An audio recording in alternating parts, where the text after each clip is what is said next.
आता मी रंगमंचावर बोलावणार आहे. तसंच एक जबाबदारी मिफ्तानी घेतलेली आहे, ती म्हणजे ज्यांनी महाराष्ट्राला गर्व प्राप्त करून दिला अशा व्यक्तींचा सन्मान. खरं तर ह्या व्यक्ती इतक्या मोठ्या आहेत की त्यांचा सन्मान करण्यापेक्षा त्यांच्याबद्दल कृतज्ञता व्यक्त करण्याचा हा उपक्रम आहे.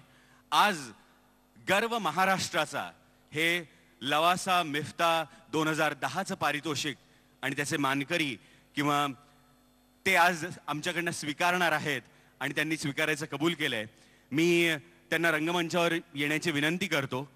बाबा आमटे यांचे सुपुत्र पद्मश्री आणि Magsaysay award winner doctor Prakash Amte आणि सौ डॉक्टर मंदाताई आमटे.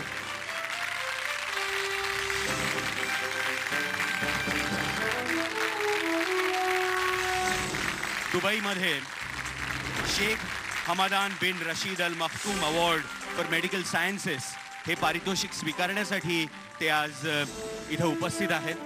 मी लवासा कॉर्पोरेशनचे चेअरमन अजित गुलाबचंद आणि महेश मांजरेकर यांना विनंती करतो की त्यांनी रंगमंचावर यावं आणि डॉक्टर प्रकाश आणि मंदाताईंचा सत्कार करावा.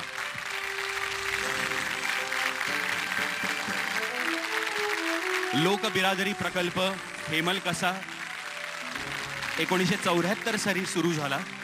आज तिथं असलेल्या आदिवासींचं पुनर्वसन, त्यांचं शिक्षण आणि त्यांचं पुढचं आयुष्य आणि तिथे असलेल्या 400 गावांमध्ये वैद्यकीय सुविधा हे एक खूप मोठं काम गेली 30 वर्ष हे दाम्पत्य करत आलेलं आहे. यापुढेही करणार आहेत. आज लवासा मिफ्ताच्या वतीनं हा पुरस्कार त्यांना देताना आम्हाला सगळ्यांनाच खूप कृतकृत्य झाल्यासारखं वाटतं. मी डॉक्टरांना विनंती करतो की त्यांनी 2 शब्द बोलावे. अजिबात अपेक्षा नसताना आज मी इथे आहे. थोडासा संकोच होत आहे कारण हा वेगळा कार्यक्रम आहे तुमचा.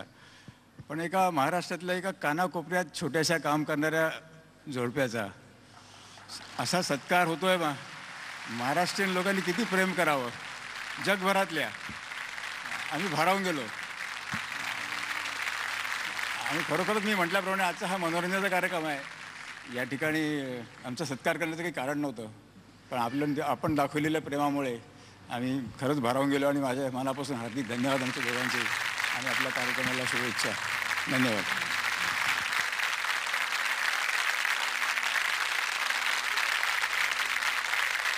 पुढील पारितोषिक देण्यासाठी